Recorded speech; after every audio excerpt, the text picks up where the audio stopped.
Hello, welcome to Learn and Grow with Faraz. I am back with another video. अच्छा आज की video में मैं आपको क्या बता रहा हूँ I will be talking about different types of scholarship. Specially मैं मलेशिया को पॉइंट ऑफ व्यू में रख के ये स्कॉलरशिप आपके सामने रखूंगा। As I told in my previous videos कि मैं खुद भी मलेशिया से पीएचडी कर रहा हूँ स्कॉलरशिप के ऊपर। तो मैंने वो स्कॉलरशिप कैसे अटेन किया, how I manage to attain that scholarship and how you can also attain that, I will discuss in this video. अच्छा, सबसे पहले तो मैं आपको कुछ टर्म्स बता दूं जो आपको याद रखनी है। बेसिकली मलेशिया में स्कॉलरशिप से पहले सबसे पहले आप मेरी प्रीवियस वीडियोस अगर आपने नहीं देखी, आप उनको देख लीजिए। From those videos you will have a clear idea कि किस तरह से यूनिवर्सिटी में अप्लाई करना है या किस तरह से अपनी एप्लीकेशन किसी भी यूनिवर्सिटी में इधर फॉर मास्टर और पीएचडी प्रोग्राम आपने स्टार्ट करनी है, वो किस तरह आप अप्लाई करेंगे। तो आप मेरी प्रीवियस वीडियोस देखिए जाके पहले। अच्छा, अब जो स्कॉलरशिप के लिए एक टर्म है जिसको कहते हैं RSS, RSS।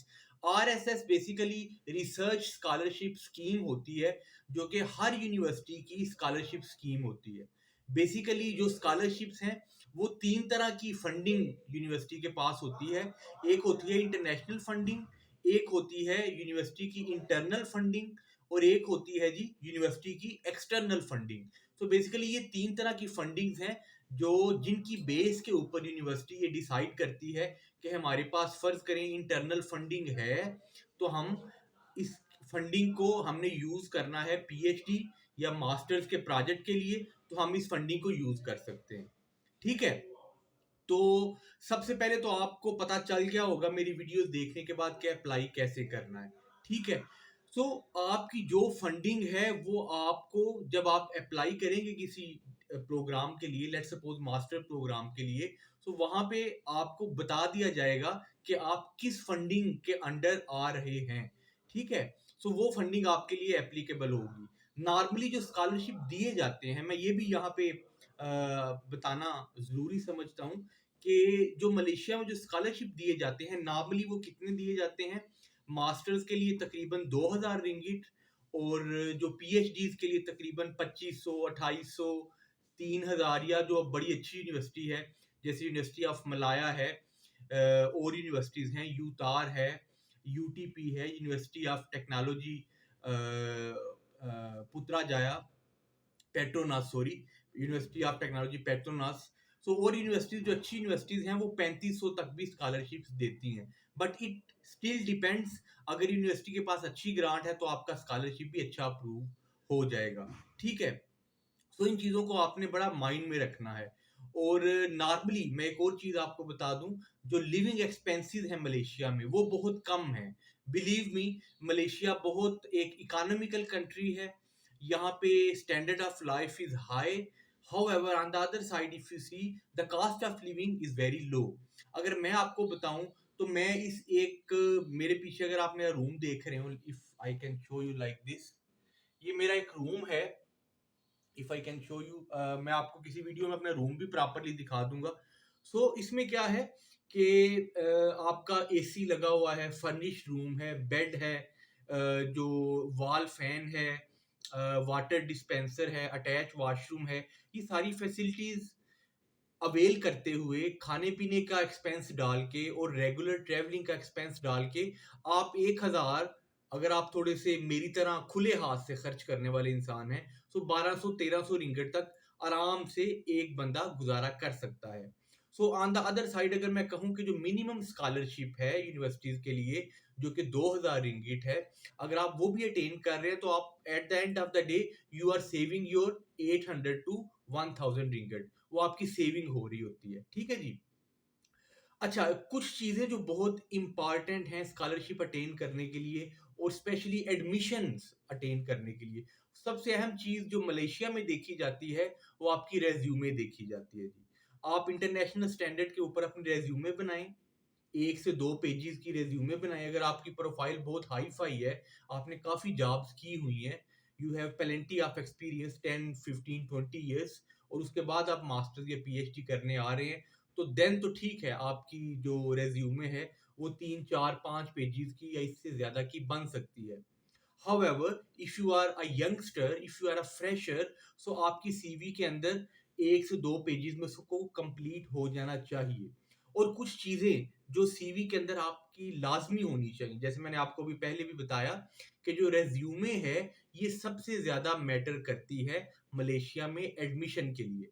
आपने रिज़्यूमे में अपनी अचीवमेंट्स ज़रूर बतानी है कि भई ये मेरी अचीवमेंट्स हैं, मैंने अपनी स्टडी के अलावा भी अगर अचीवमेंट्स हैं, सो उनको नॉर्मली हाईलाइट हम लोग नहीं करते, जैसे एक्स्ट्रा करिकुलर एक्टिविटीज हो गई, कोई डिबेट्स हो गई, कोई क्विज कंपटीशंस हो गए, कोई इस तरह की चीजें जो आपने पढ़ाई के साथ साथ पैरेलल की हुई हैं लेकिन आप उनको मेंशन नहीं करते। So do mention those credentials, those milestones in your resume.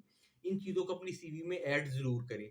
एक और चीज जो आपको अपनी सीवी में लाजमी मेंशन करनी चाहिए, वो ये है कि if you are engaged in some social activity, अगर आप कोई अच्छा काम, कोई सोशल एक्टिविटी करते रहे हैं, सो उसको भी आप मलेशिया आने से पहले अपने रेज्यूमे में जरूर मेंशन करें। लेट्स सपोज आप कह सकते हैं कि मैं फ्री ऑफ कास्ट लोगों को एजुकेशन देता हूँ या देती हूँ, मैं उनको फ्री ऑफ कास्ट टीचिंग करता हूँ, ठीक है। सो मैंने इतने स्टूडेंट्स को आज तक फ्री ऑफ कास्ट टीचिंग की है। सो कोई भी ऐसी चीज जो आपकी एक सोशल आपकी आपकी सीवी में सोशल वैल्यू ऐड करे, सोशल कंट्रीब्यूशन ऐड करे, उसको आपने माफ कीजिएगा, उसको आपने you must have to add that in your CV, ठीक है। बाकी बेसिक फॉर्मेट रखें उसका, या आप गूगल कर सकते हैं कि international format for my resume. So मुख्तलिफ आपको टेम्पलेट्स मिल जाएंगे, आप उन टेम्पलेट्स को गूगल से as it is cut paste करें या उनको डाउनलोड करें अपने पास। उन टेम्पलेट्स में अपने रेज्यूमे, अपनी इंफॉर्मेशन को जस्ट कॉपी पेस्ट करते जाएं और आपकी एक रेज्यूमे तैयार हो जाएगी, ठीक है। So resume is very important for your PhD और मास्टर्स एडमिशन। जब मैं भी, मेरा भी मास्टर में स्कॉलरशिप के लिए, जब सॉरी पीएचडी के लिए स्कॉलरशिप पे जब मेरी सिलेक्शन हुई, तो मेरी रेज्यूमे बड़ी अच्छी थी, ठीक है। अगर आप कहेंगे तो मैं आपको कमेंट्स में आप मुझे बताइएगा, I will also, I do share my resume with you as well. मैं वो भी आपके साथ शेयर कर सकता हूँ, no problem. I believe in sharing of knowledge, so मैं अपनी रेज्यूमे भी आप लोगों के साथ शेयर कर दूंगा। सो रेज्यूमे में 2 चीजें आपने जरूर डालनी है कि जो आपकी extra curricular non academic achievements हैं, और दूसरी चीज क्या है, जो आपकी कोई सोशल कंट्रीब्यूशंस हैं, कोई आपने सोशल काज के लिए काम किया। Let suppose education, free education देना मैंने आपको बताया, या आप ये कह सकते हैं कि मैंने कोरोना अवेयरनेस कैंपेन रन की, ठीक है। या सोशल मीडिया के ऊपर मैंने कोई और अवेयरनेस कैंपेन रन की, जेंडर इक्वेलिटी के ऊपर मैंने कैंपेन्स रन की, या मैंने वुमेन एजुकेशन के ऊपर काम किया, कोई कैंपेन रन की। सो इस तरह की चीजें you must have to include in your resume, ठीक है। बाकी अप्लाई करने का, जैसे मैं अपनी प्रीवियस वीडियोस में बड़ा डिटेल से बता चुका हूं, आप सिंपल गूगल पे जाएं, आप गूगल पे आप जाके लिख सकते हैं कि मास्टर्स एडमिशन इन मलेशिया, तो आप उधर से यूनिवर्सिटी सेलेक्ट करें, उनमें देखें कि आपके प्रोग्राम के एडमिशंस, लेट सपोज आपका मैनेजमेंट साइंसेज है या बिजनेस स्टडीज है, सो आप यूनिवर्सिटीज में जाएं, प्रोग्राम्स में जाएं, यूनिवर्सिटी की वेबसाइट पे गए, प्रोग्राम्स में गए, वहां पे बिजनेस एडमिनिस्ट्रेशन, वहां पे एप्लीकेशन प्रोसीजर लिखा होता है, और आप उधर उसको अप्लाई कर सकते हैं, ठीक है। और अप्लाई करने के बाद क्या क्या चीजें, क्या क्या स्टेप्स आते हैं, वो मैंने आपको प्रीवियस वीडियो में बता दिया हुआ है, ठीक है। सो मैं इस वीडियो को यहाँ पे एंड करना चाहूंगा। एंड पे जाने से पहले आई वुड रिक्वेस्ट यू कि अगर आपने मेरा चैनल सब्सक्राइब नहीं किया हुआ, तो आप मेरे चैनल को सब्सक्राइब करें।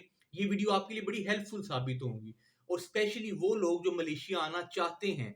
मैं चूंकि in future I will make further videos, further I will make more videos on these topics. So अगर आप मलेशिया आना चाहते हैं तो मेरी वीडियोस, मेरा चैनल आपके लिए बड़ा हेल्पफुल हो सकता है, ठीक है।